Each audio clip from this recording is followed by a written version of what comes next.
it's you. 1 second. Now activating chat mode. You made me jump there. I thought they'd finally caught me. Well, my heart rate did. Jumped up a little, I mean. Objectively speaking, the trouble was entirely of my own making. Half an hour ago, I was at Hotel de Boer for a drinks reception. It was to celebrate the successful opening of a show, but it was draining my energy. So, I waited for the right moment, then snuck away so I could switch to standby mode. Probably because I'm playing the lead role in the show?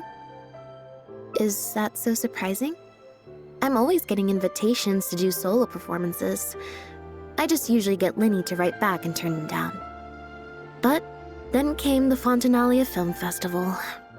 We took all the kids from the House of the Hearth out to see a film, and after it finished, they all started clamoring for me to try out acting for some reason. Even Linny was chanting along with them. Anyway, it just so happened that a director called Mariu had sent me an invitation right around then. I'll spare you the details, but basically, I ended up accepting it. Yep, you nailed it. I'm playing the role of a puppet. In fact, the show's called The Lost Puppet, and it's a masked mime show. So, I don't have to do any facial expressions or say any lines. Literally just a series of physical movements. The director says it's a very avant-garde art form. Art is not comprehended by the mind, but felt in the heart. At least, that's what the director says. Anyway, if nothing else, the opening performance seemed to go down well. At the drinks reception, everyone was crowding around me, saying, "Triumphant character portrayal, faithful adaptation of the original work, unequivocally, quintessentially avant-garde," and stuff like that. But being the center of attention is draining. So the moment they left me to go harass the director instead, I was out of there. The other thing is, some weird things happened while I was on the stage.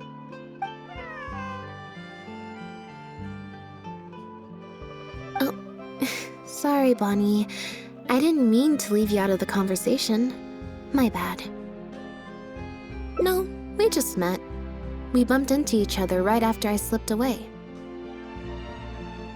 Well, it'd be kind of difficult for us to communicate otherwise. Besides, I think she's taken a liking to the name. Haven't you, Bonnie?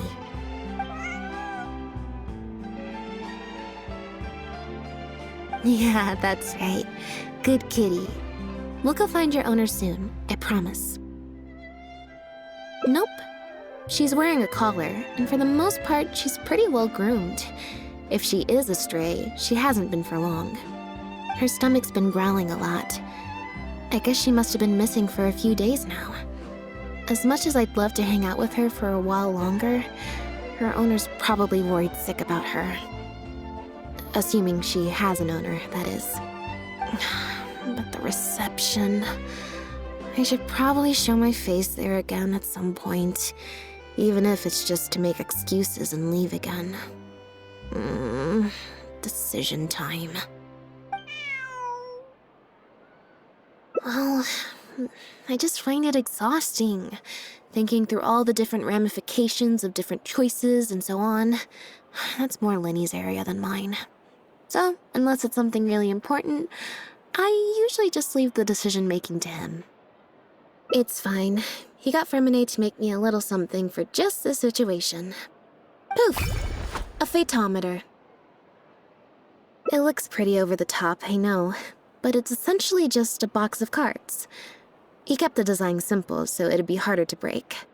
The way it works is, I pick a card at random, then look at the number on the card. Well, for example, if the number on the card is 5 or higher, I help Bonnie find her owner. If it's less than 5, I go back to the reception. I just have to believe in the bond between me and my cards, and my fate will reveal itself to me in numerical form.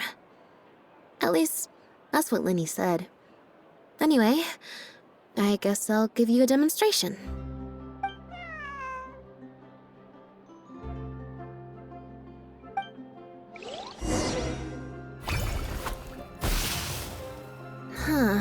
I didn't like that. Was I using it wrong? Maybe if I just...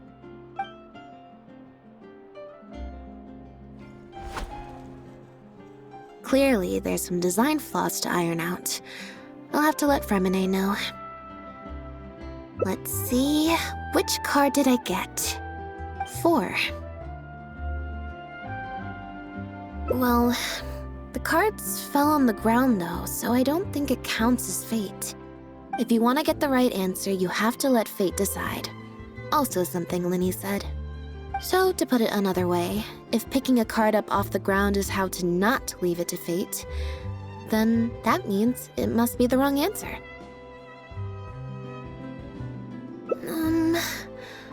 Or... Why don't you pick a card? Since I ran into you here, that means... our fates are, like, interfering with each other. Thank you. This one is final, I promise. Here, take the fateometer. If it's 5 or above, that means fate successfully changed. Anything lower than 5 is a fail. Also, if you have your own thoughts about what I should do, feel free to share it. Now that I've got a good problem solver here to help, I don't need to run every little thing by fate.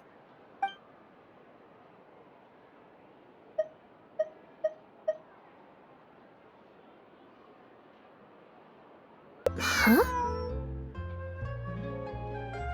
What you're saying is, since nobody's come looking, I can just keep hanging out with Bonnie for a bit longer? Is that really okay?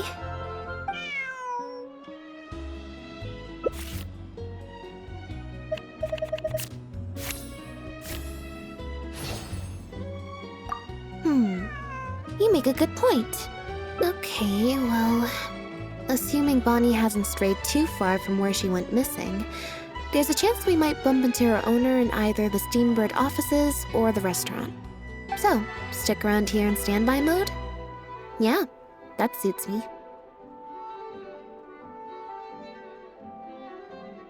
Oh, good idea. Bonnie's definitely hungry. May as well.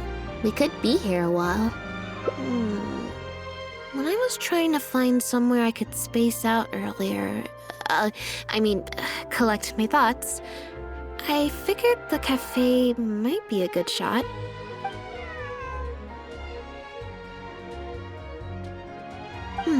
Alright then. Plan of action? Spend the whole day spacing out. In standby mode.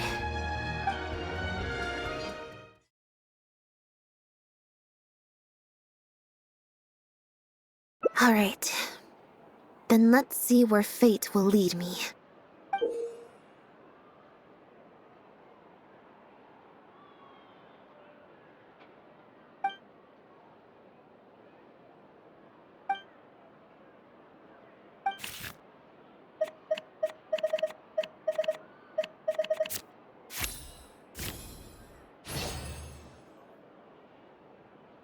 So, we're looking for Bonnie's owner?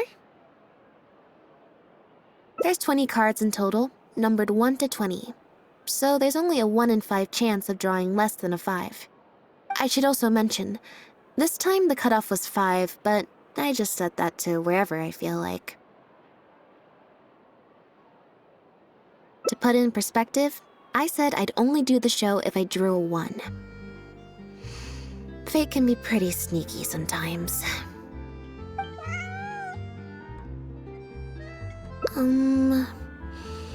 I think I'll go to the Steambird and see about putting an ad in the paper. You wanna come along? I think Bonnie wants you to come with.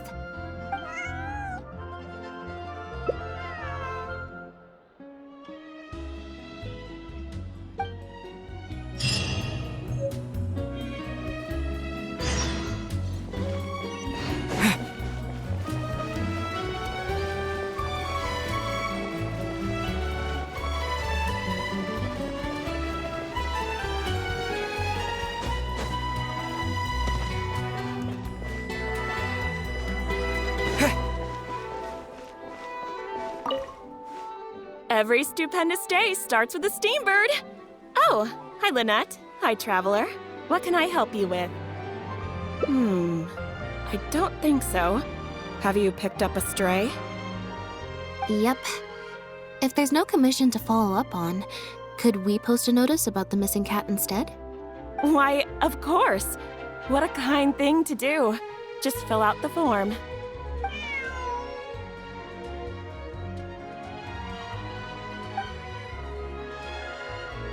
Well, we've registered you as missing. You can stay at my place until your owner finds you.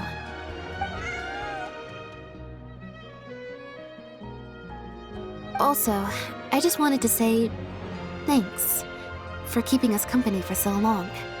Well, I should probably head back to the drinks reception. Hopefully most of the people have left by now. If you've got some time, you should stop by my place tomorrow to see Bonnie. Alright. See you then.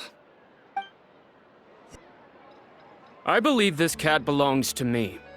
I already told you, this isn't your cat. Just take a breather, you two. Oh, you're here. As you can probably see, you'll have to take a rain check on that tea I promised you. At least for now. This is my friend's cat. He's preoccupied with some important business, so I came to retrieve her in his stead.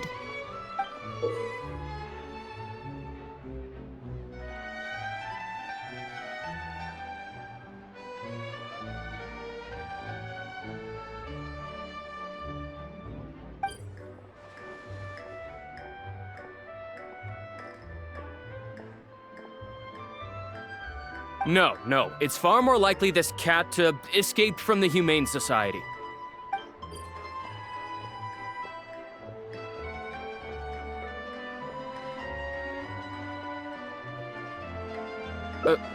Bonnie?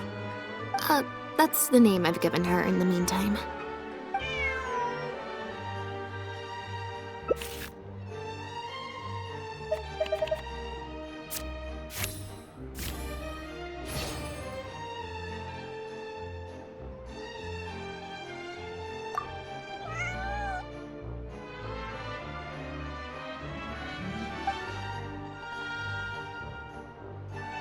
Well, this complicates things. I told you before. This is my friend's cat. It's normal for her not to trust me. Listen, I'm the director of the Humane Society, okay? We've got so many strays, dogs, cats, you name it. I'm not even the one feeding them most of the time. You can hardly expect the cat to recognize me. She just looked somewhat familiar, so I came to check, just in case. If she turns out to be one of ours, I'll take her back. Simple as that. Even if that's not the case, the Humane Society could still take her in, if no one else comes to claim her, that is. We're an organization that specializes in rescuing and sheltering stray animals. We've been in business for several decades now. I'm Bernard, the current director. The Humane Society. Huh. The name sounds familiar. I remember hearing good things. You're the one in the Quartier Lyonnais? Yes, that's the one. Anyway, if it's not too much trouble, could I possibly take a closer look at the cat? If it turns out I really am mistaken, I suppose that means the cat belongs to this lady here. She would be the only remaining option after all. It belongs to my friend. Go on, Bonnie.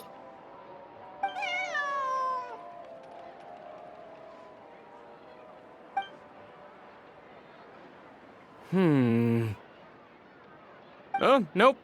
Looks like I was mistaken. They do look similar, but there's an ever so slight difference in this one's fur color. Deepest apologies, friends. Well, I suppose this means I still have a missing cat to search for. Apologies again for the confusion.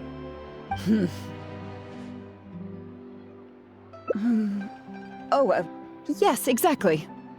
Wait a second. You lied earlier, didn't you? Lied? I'm afraid I don't know what you mean. A liar always has a tell. The look in their eyes, their breathing pattern, the way they hold themselves. The things that can give you away are often more numerous than you would think. What are you talking about? The way I see it, you're conflating baseless conjecture with fact. Normally, when someone is called out, their breathing speeds up as they begin to panic. But your breathing pattern hasn't changed one bit. In fact, it's been strangely calm and measured this entire time. It stands to reason, then, that your agitated behavior earlier was all an act. If you're a bad guy, I'm sure you'll take off running the first chance you get. If you're a good guy, the most likely explanation is that you're a member of the Guards, or some similar organization. And you're basing this off of? Intuition. Nothing more. Intuition. Well, I have to hand it to you, Lynette. You're right. I'm a member of the Guards. The name's Elodie. I'm currently investigating a cross-border smuggling case. This cat here, Bonnie was her name? Well, her owner is one of the prime suspects of our investigation. A couple of days ago, our suspect got wind that we were on his tail and fled. That's most likely how he got separated from the cat. I just so happened to stumble upon your notice in the Steambird, so I decided to see if he'd come back for her. But it looks like I overestimated him. The impact of this case has been huge. The Marechaussee Phantom, the Guards, and the Special Patrol have all launched investigations. If there was even the slightest chance that he would show himself, I had to follow up on the lead. A new kind of illegal drug, imitation synth. We confiscated all the synth on the market, but addiction isn't something that goes away overnight. Even without substances on the market, people are still looking for a way to get their next fix. And criminals are all too eager to capitalize on that addiction. That was the impetus for imitation synth. Needless to say, a small-scale market opened up very quickly. After the original synth debacle, we put several measures into place to prevent similar incidents from occurring. The perpetrators got smart, though, and shifted their sales overseas before those measures could kick in. That's when the imitation synth smuggling began. We only recently got word of the presence of imitation synth overseas. We managed to track down evidence of some early transactions. What we were able to find out, however, hasn't proven that useful given the amount of time that has passed. The Marechaussee Phantom launched an investigation to track down every person in Fontaine capable of producing a drug like that. That's how we learned about Bonnie's owner. He's a researcher at the Fontaine Research Institute. His name is Pierre Lefebvre, to be exact. Lefebvre.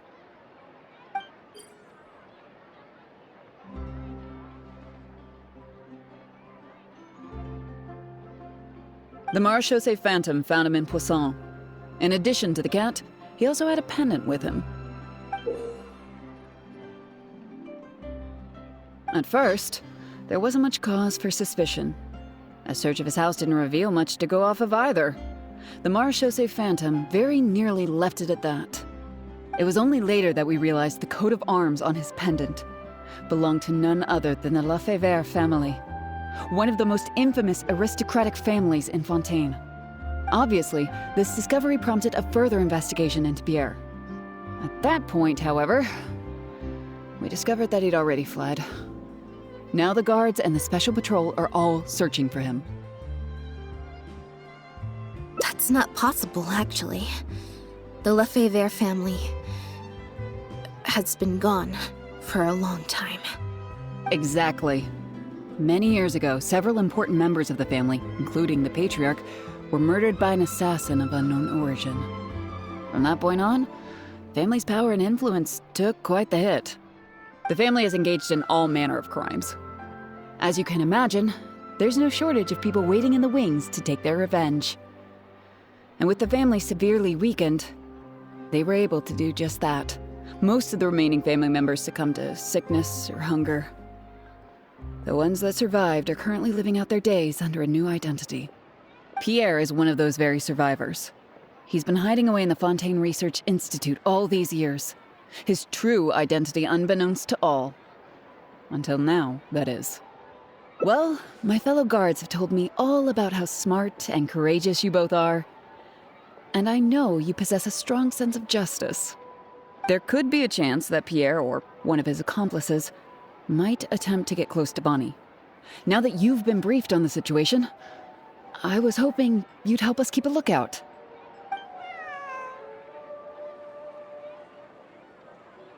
If I take Bonnie back to the guards with me, there's no way Pierre will try and come for her. Not even the most daring of criminals would attempt something like that.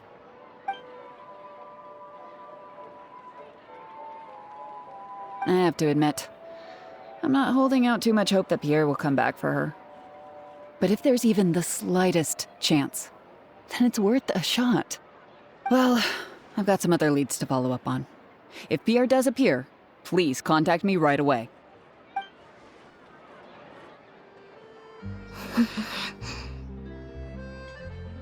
It's nothing. I'm fine. It's just... the head of the Lefebvre family. He was the eminent person who kidnapped me all those years ago. It was at a dinner party. Someone tricked me into boarding the Lefebvre family carriage. Whoever it was, they took me back to their home. But before anything worse could happen, Father intervened. Yep. Father was the one who orchestrated the fall of the Lefebvre family. That's what led Lenny and I to join the House of the Hearth. After all these years. I never thought I'd hear the Lefebvre name again.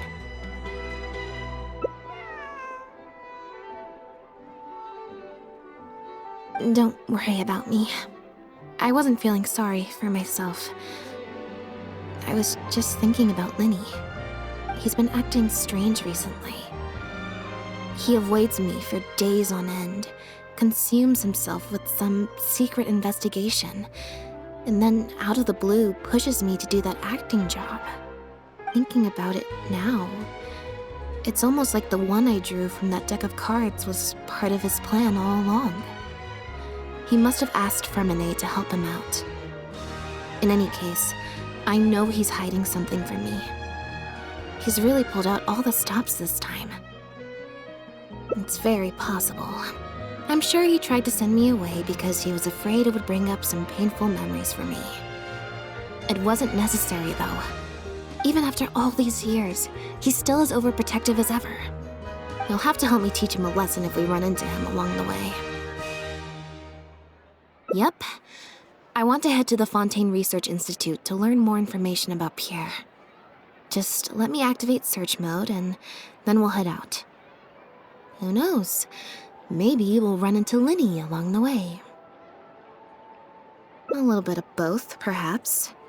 For the most part, though, I just have the sense that something's not right. Something isn't adding up about Pierre's story. I'm just not sure what.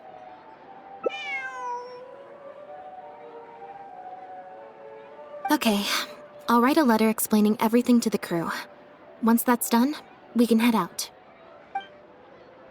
Lynette, you're, not at rehearsal? You can drop the act, brother. In fact, I don't think either of us will have a need for acting anytime soon. You should know better than to try and keep something from me. You've never been able to do that, even when we were kids.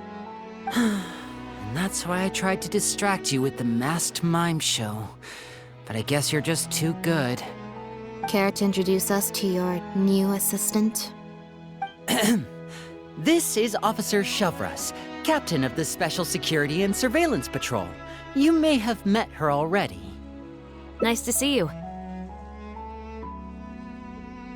I should clarify something. Mr. Lenny's here at my invitation, not the other way around.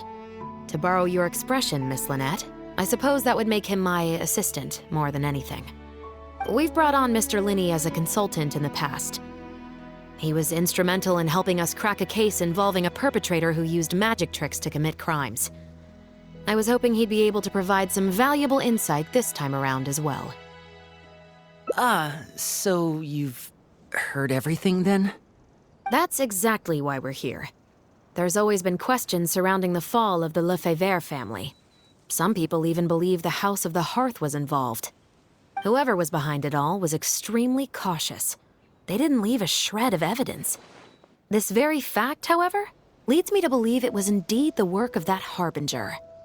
I took a look at the entrance and exit records of all the carriages that night. Let's just say it wasn't hard to deduce that there's ill will between you two. Don't worry, I don't have any evidence to that effect, and I certainly don't plan on going to bat for such a despicable family. Plus, you were victims back then more than anything. I sought Mr. Linney's help with the smuggling case, nothing more. The way I look at it, it's a collaboration between us as people, not the organizations we represent. Besides, by working together, we can expose the truth as quickly as possible. You can hardly say that's at odds with the justice my organization strives for. Not at all. I was planning to invite you from the very beginning, Miss Lynette. It's just that my assistant here raised some objections. Linny, I'm not the same person I was back then. That little girl who did nothing but cower in the corner in fear, she doesn't need saving anymore.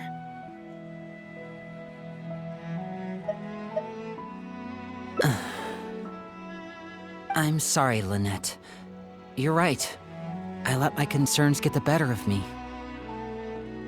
Oh, and the next time you want to distract me, you should try a different approach.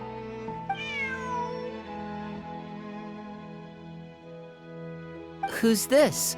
You pick up a stray while I was gone? It's a bit complicated. I'll explain later. Anyway, her name's Bonnie.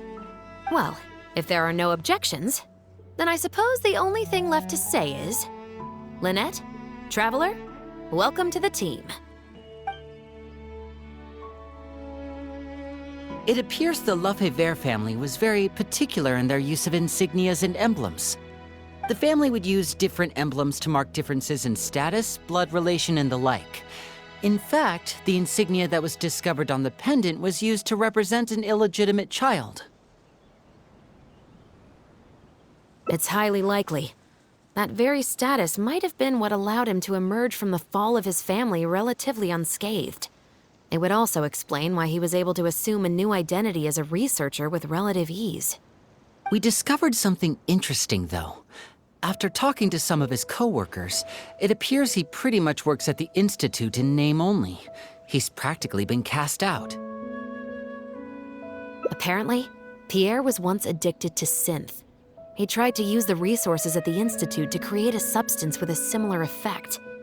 He claimed it was just for research purposes, but the Institute revoked his access to the relevant materials regardless. He was placed on disciplinary leave, pending a thorough investigation of his actions. But it seems the Institute ran into some trouble along the way. Could have been a lack of personnel or a timing issue. In any case, they had to table their formal investigation into Pierre. Unfortunately, that also included reporting any relevant information to the higher authorities. As for his family background, it appears none of his co-workers at the Institute were aware of that information. All they could tell us was that he was quite the recluse. Other than the pendant, we didn't find anything else of note at his residence in Poisson. Based on the samples of imitation synth we've been able to analyze, it appears the substance leaves behind strong traces wherever it's produced or stored. Those traces might not be obvious to the casual observer, but they're not something our guard poodles would miss. Pierre's home, though, came up completely clean. We didn't find any records indicating possible involvement in overseas transactions either. So, the Marechaussee Phantom didn't view him as a major suspect at first. Maybe he had a separate, dedicated area where he made the imitation synth. Well, his neighbors did say he was often gone for long stretches of time. You would think with him out and about so much, people would have spotted him around Poisson, but residents said they barely ever saw him in town. If his reclusive nature was just a matter of keeping a low profile, I guess it would make sense for him to have a secret base to carry out his business. After he disappeared, the guards conducted a thorough search of Poisson, but they didn't come across any suspicious locations. Poisson. You know Hotel de Boer, where I first found Bonnie? To get there from Poisson, you have to cross a stretch of ocean. It's not somewhere a cat could just wander off on its own. A cat? You mean...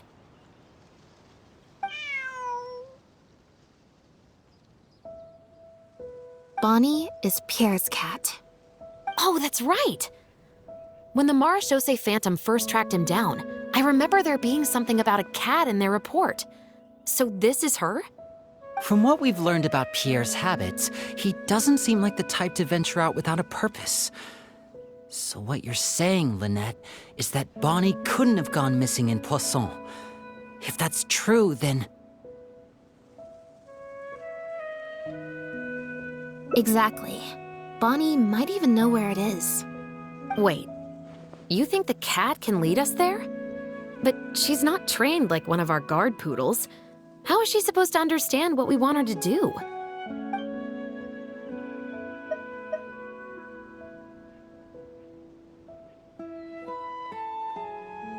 Meow. Meow meow. Meow?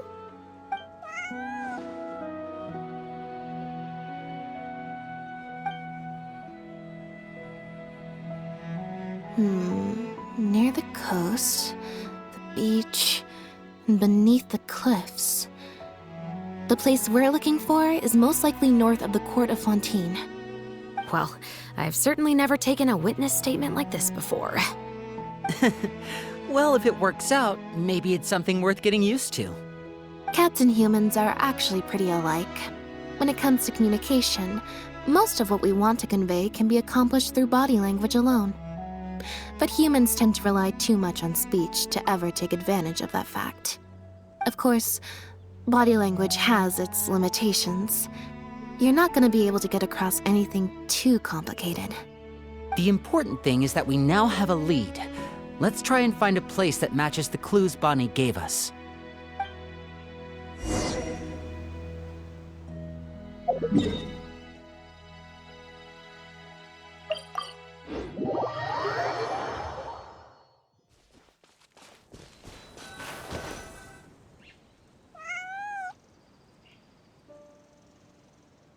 Seems like Bonnie is trying to take us somewhere.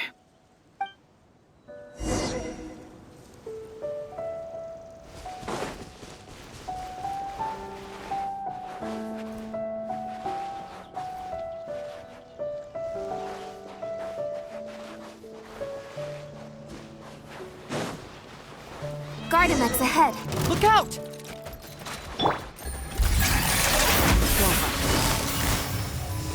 Quietly now.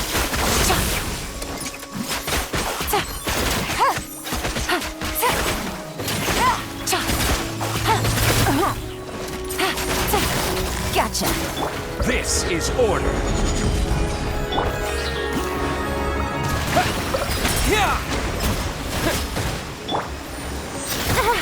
Quietly now.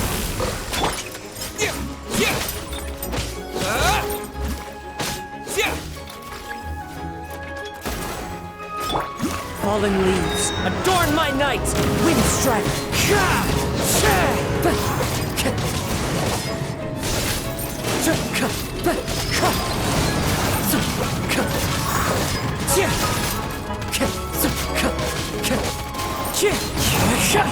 I will have order. Gotcha. Here comes the catch.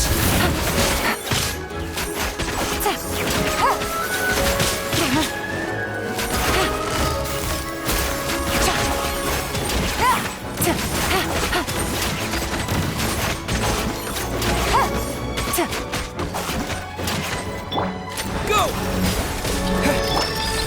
Busted.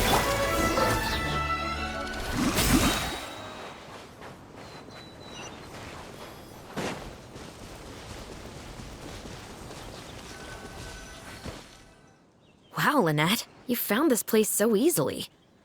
If I thought there was any chance you'd say yes, I'd recruit you into the Special Patrol here and now, no questions asked. Sounds familiar. I pretty much receive letters daily from people trying to poach her from me. Let's just focus on our search. There's a lot to investigate.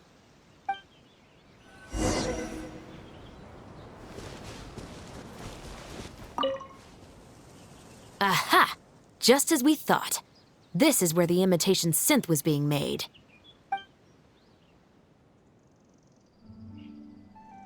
Looks like he's got more than just imitation synths stashed around here.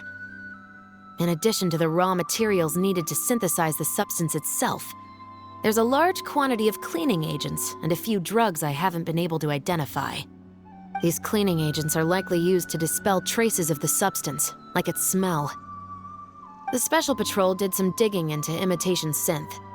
Our records indicate that it's very difficult for ordinary people to detect traces left behind by the stuff. I'm sure that was the case for Pierre as well.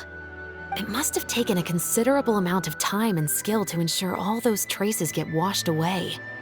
But what are these other drugs for?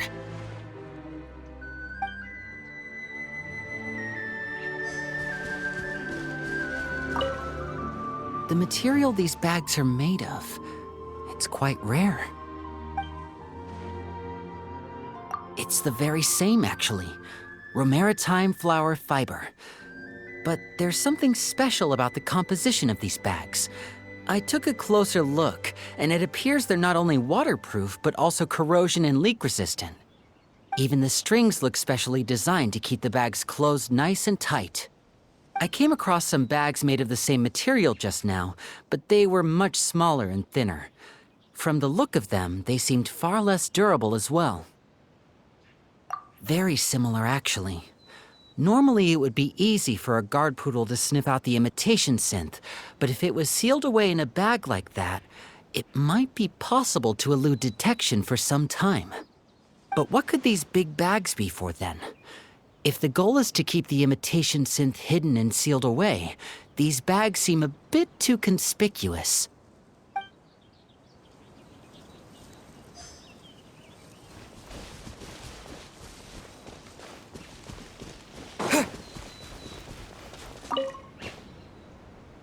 When the Marechaussee Phantom searched Pierre's house, there was no sign of these barrels, right?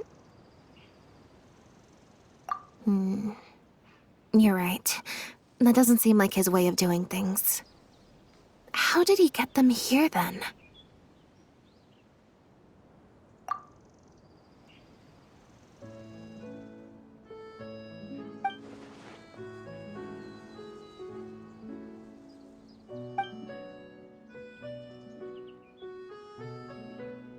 Only the lower halves of the barrels appear to have been submerged in water. Based on the various ingredients we've found, this appears to be where Pierre was cooking up his imitation synth. It looks like he used a special cleaning agent to get rid of any residual traces of the substance on his person before he left. That's how he was able to get past the guard poodles. So then he transferred the imitation synth into small sealed bags and took it somewhere else for the drop-off. No. I don't believe our suspect is the kind of person who'd go around carrying incriminating evidence with him. That would potentially create too many eyewitnesses. The cleaning agent and the sealed bags might get past the guard poodles, but if a member of the public or even a guard on patrol happened to see him during the drop-off, a quick search would reveal everything. That's still a very risky operation. The barrels we found were wet around the base, but the top half was dry. As if they'd been standing upright in the water.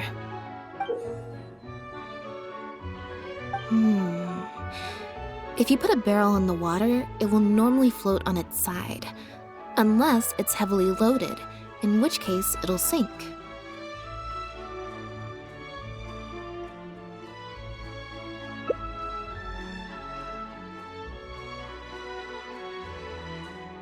Yes.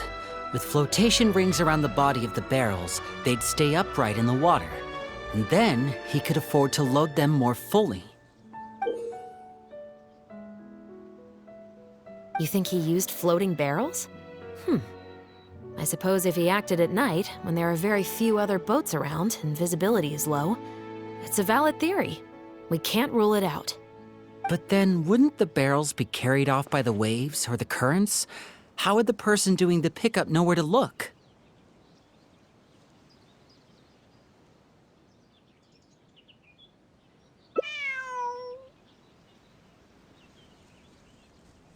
Traveler, can you come take a dip in the sea with me? I have a feeling that somewhere down there, we might find some rope. If a rope can be used to keep a pet from running away, then why not a barrel?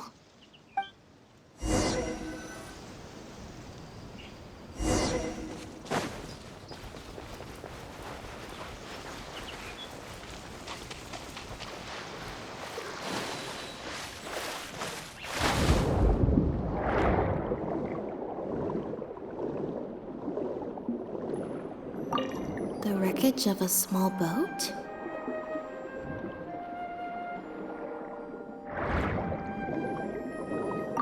This isn't the place.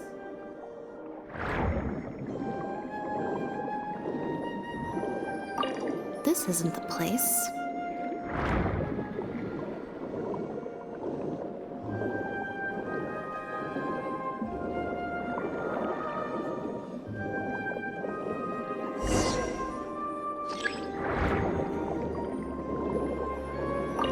Got it.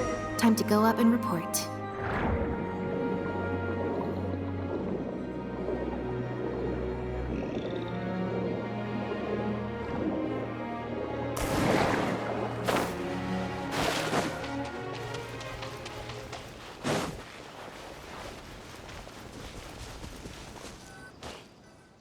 As expected, we found a few pieces of rope and some anchoring stones underwater. If you attach them to a floating barrel, it would look like this. With this anchoring system, it would be possible to use floating barrels for the drop-off. You would just need to drop them in the water at the agreed-upon location. We also came across the wreckage of a small boat. It must have been left out on the water and capsized due to the force of the wind and waves. Its small size, however, would have made it perfect for staying undetected. Let's talk this through. Based on the evidence we've collected, it seems like Pierre would row a small boat out to the agreed-upon transfer point, drop off the barrels, leave, and then row back and retrieve them after the transfer was complete. It could be that he was trying to avoid meeting up with his associate face-to-face.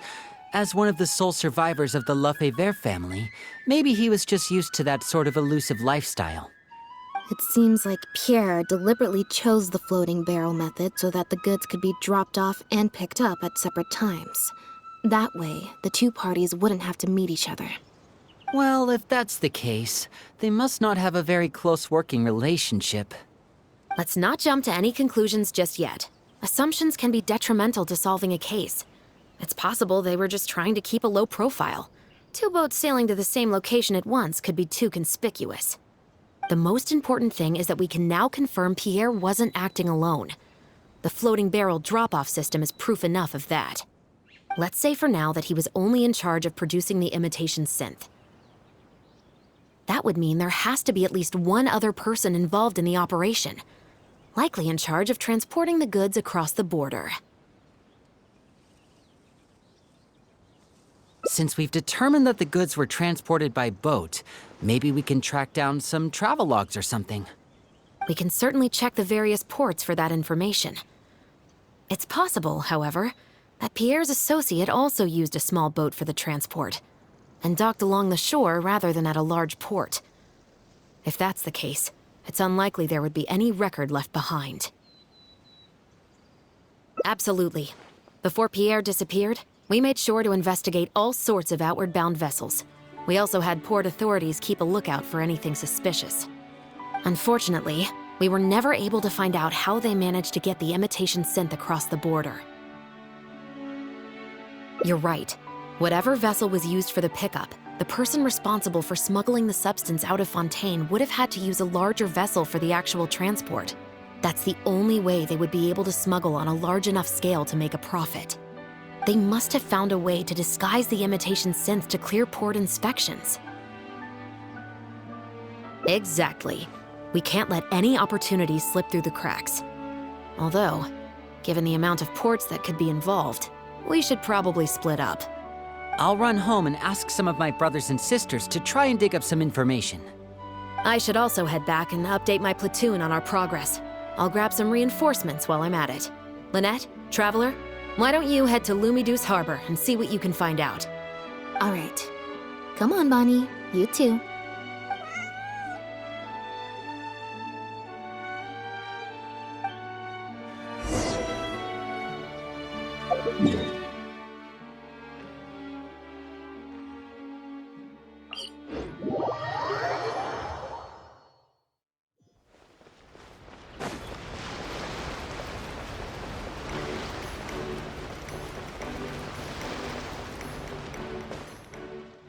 Oh, Lynette, Traveler. And Bonnie, too. What brings you all here?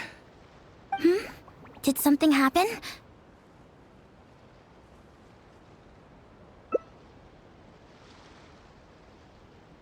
Oh. I see. Thank you for everything you're doing for the people of Fontaine. I'm in charge of guarding the port. You mentioned you were after some travelogues, right? I can go fetch those for you. Looks like I've got another hard day of work ahead of me. No, not usually. It's this incident that happened recently. Before that, everything was normal. All we had to do was confiscate anything suspicious and we could call it a day. Pretty simple stuff. But things are much more complicated now. We somehow let suspicious cargo pass through the port undetected. Not even our guard poodles were able to sniff it out. Even worse, we still don't know how the perpetrator was able to conceal the goods so well. By suspicious cargo, do you mean imitation synth? Yep. However, prohibited substances are just one example. We confiscate all sorts of contraband during the course of our inspections. Or at least, we're supposed to. So what happens to the goods you confiscate? Oh, we keep them in a storage locker. If they turn out to be something particularly dubious, we'll turn them over to the Maison Orderly. If the goods are only slightly suspicious but could otherwise be harmless, like raw materials that could potentially be used to create contraband, we return them to the ship they were confiscated from, instead of letting them pass through the port. Sorry for the wait. These are the travelogues for all the recent activity at the port.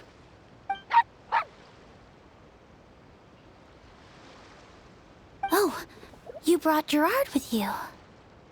Actually, he followed me here himself. It's like he smells something on me.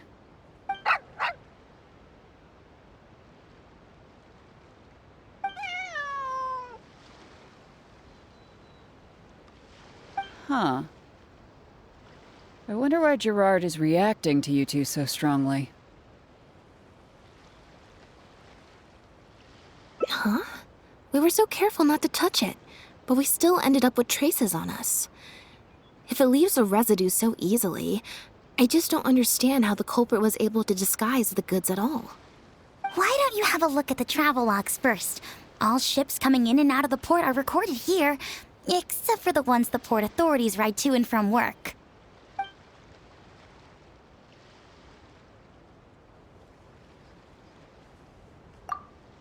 The Humane Society. Their name is all over the exit logs. The purpose for leaving is always listed as overseas adoption. Ah, the director of the organization explained that, actually. He said a lot of the cat and dog breeds unique to Fontaine are also very popular overseas. So his organization offers an overseas adoption program. Bernard, the director of the Humane Society, was the man who came looking for Bonnie earlier.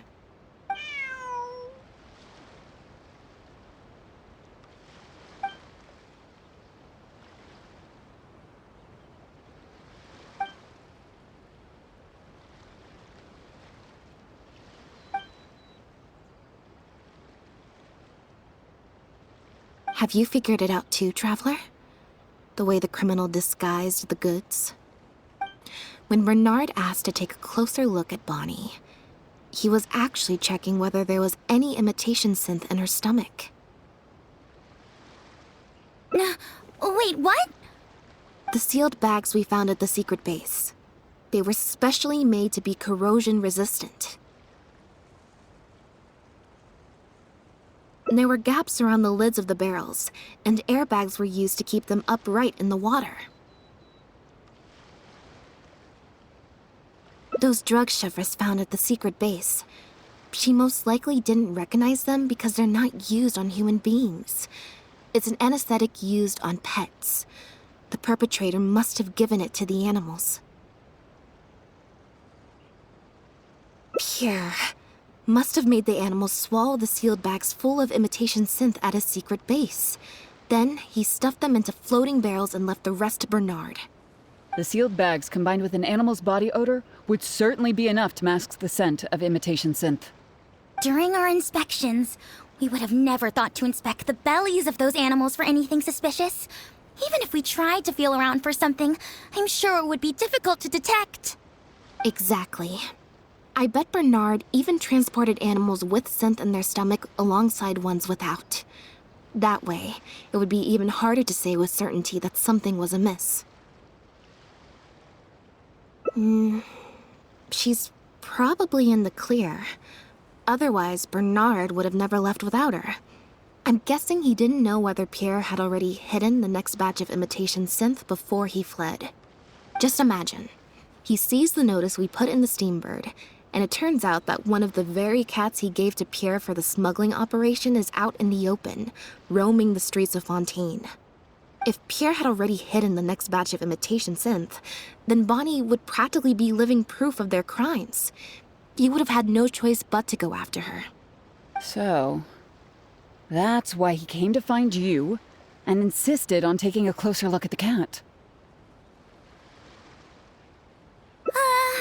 Wait a second, I'm a little lost here. I get the part about hiding the substance in the pets, but those, what did you call them again? Floating barrels? Why even put the animals in there in the first place? If you've got something as convenient as a floating barrel, why not just stuff it with the imitation synth directly? Why not wait to hide the stuff until after the exchange has been made? In order to make sure the animals could swallow the sealed bags, they made them extremely thin. Had they not done that, the animals would have likely bitten or chewed through them. That step would have required a lot of energy, as well as a certain amount of technical expertise. So it was better left to the more experienced Pierre. We've already proven how easy it is to pick up trace amounts of imitation synth, so I'm sure Bernard was taking all the precautions he could to avoid the same fate.